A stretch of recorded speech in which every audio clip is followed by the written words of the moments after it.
Ya, Assalamualaikum warahmatullahi wabarakatuh. Para pemirsa yang saya hormati, pada kesempatan ini kami akan membahas selama satu pekan, kami akan membahas salah satu hal yang akan dibahas adalah bagaimana peranan vintage, yaitu finansial teknologi dalam mengembangkan usaha kecil mikro atau UMKM. Seperti sebelum kita membahas terlebih jauh, terlebih dulu saya akan menjelaskan sedikit terkait dengan seperti apa itu vintage dan bagaimana dan apa bagiannya.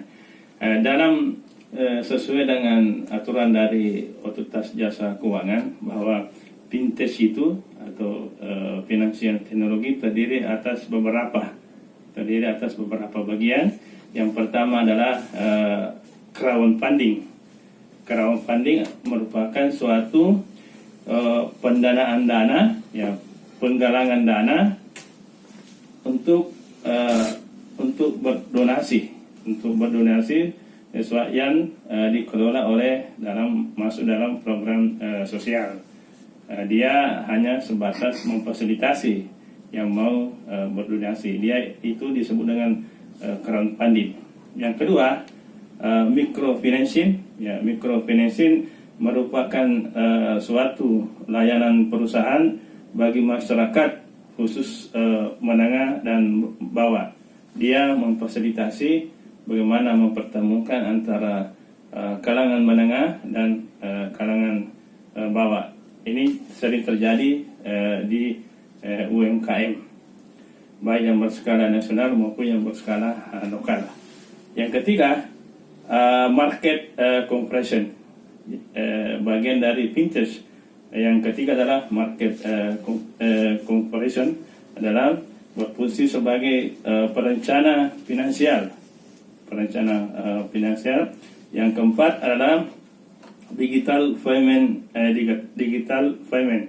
Ini yang sering kita lihat adalah seperti sedangkan pembayaran token listrik dan sebagainya, itu termasuk dalam digital payment. Dan yang terakhir adalah P2P lending atau disebut dengan 4-to-4 lending service. Ya, inilah yang disebut dengan pinjaman online. Ya, pada kesempatan ini saya akan membahas sedikit bahwa bagaimana potensi yang dimiliki oleh pinjol. Dan dalam definisi OJK mengatakan bahwa pinjol adalah menyediakan, ada penyedia uang dan ada yang mau meminjam, itu namanya. Ada yang mau menyediakan uang dan ada yang mau meminjam, itu namanya transaksi fair to fair lending service. Ya, ada yang memiliki modal, ada yang mau meminjam. Ya, ini yang dimaksud dengan pinjol dan dilaksanakan secara online. Berdasarkan dengan data yang ada di OJK terakhir bahwa untuk saat ini sekitar 19 juta, hampir 20 juta masyarakat yang ada di Indonesia sudah memanfaatkan transaksi pinjaman online. Dari angka tersebut masih banyak yang mengalami lancar dan sebagian juga mengalami tidak lancar. Ya, bahkan seperti kita ketahui bahwa banyak sering terjadi komplain yang sering kita temukan di media. Namun hal ini bisa diatasi, salah satu kelebihan dari munculnya pinjol ini disebabkan karena sistemnya ini bagaimana mempermudah antara yang memberi pinjam kepada yang menerima pinjaman. Hanya karena beberapa syarat beda dengan perbankan yang sering kali memberikan persyaratan seperti dengan anggunan dan sebagainya. Ini sementara pinjol ini memberikan alternatif pembiayaan bagi masyarakat yang ingin membutuhkan dana secepat mungkin. Namun berdasarkan dengan data dari OJK bahwa untuk saat ini kurang lebih 27,9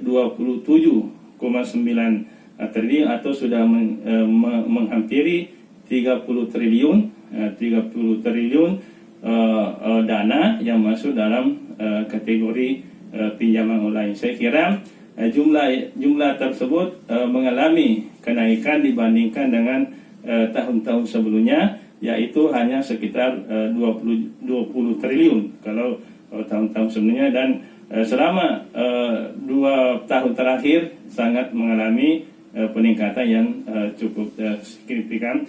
Hal ini disebabkan karena banyak masyarakat yang menginginkan permodalan secara dengan mudah. Cuma kalau kita melihat dalam pemberitaan, sering sekali terjadi dugaan penipuan yang dilakukan oleh oknum yang itu untuk menghindari agar tidak terjadi penipuan. Ada beberapa tips yang yang saya sampaikan. Yang pertama adalah calon nasabah harus lebih mengetahui betul di mana perusahaan itu berada. Ya, harus yang kalau untuk lebih jelasnya bisa dilihat di website OJK. Disitulah namanya pinjol online secara legal. Kalau yang di luar dari OJK ya mungkin itu tidak termasuk. Olehnya itu, sebelum kalau ada seseorang menawarkan pinjaman online, ya terlebih dahulu ditanyakan di mana, apa nama perusahaannya dan apakah sudah terdaftar di OJK. Yang kedua, konsumen juga harus mengetahui di mana tempatnya, di mana tempatnya itu perusahaan, supaya kalau ada yang terjadi sesuatu ya bisa kita komplain. Yang terjadi sekarang, kalau ada yang hal-hal yang tidak diinginkan, ya kita tidak bisa mengadu di mana itu orangnya, apalagi kalau pakai handphone. Terkadang kita tidak bisa lacak. Namun kalau kita mengetahui bahwa di sini tempatnya, ya bisa kita melakukan komplain. Yang ketiga, ya harus konsumen harus mengetahui bagaimana prosedurnya, dan bagaimana dan seperti apa persyaratan yang ada di dalamnya, sehingga masyarakat tidak tertipu dengan pinjol ini, karena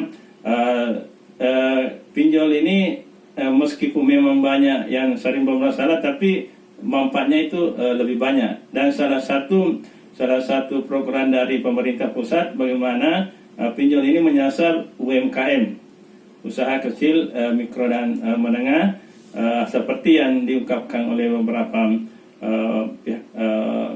OJK juga menganjurkan kepada pinjol-pinjol agar berpihak kepada UMKM. Dan kemarin seperti tadi saya bahasakan, sekurang lebih 20 triliun ya sudah dinikmati oleh pelaku UMKM yang secara nasional. Inilah menandakan bahwa peranan pinjol dalam roda perekonomian sangat dibutuhkan dan sangat bermanfaat terhadap kemajuan suatu daerah, utamanya mereka yang berstatus sebagai pelaku usaha kecil dan menengah. Dan kita mengharapkan dengan adanya transaksi dengan usaha pinjol ini di tengah pandemi seperti sekarang, ekonomi utamanya pelaku UMKM akan bangkit dari keterpurukan dan memberikan kontribusi terhadap roda, terhadap pertumbuhan ekonomi baik berskala nasional maupun berskala lokal. Saya kira mungkin seperti itu yang saya ingin sampaikan pada kesempatan ini, ya. Dan terima kasih kepada podcast UPEX, ya, yang telah memberikan kesempatan saya untuk menyampaikan pembahasan terkait dengan fintech dan terutama kepada pinjol, ya, atau pinjaman online. Saya kira mungkin begitu. Saya akhiri dengan ucapan billahi taufiq wa hidayah. Assalamualaikum warahmatullahi wabarakatuh.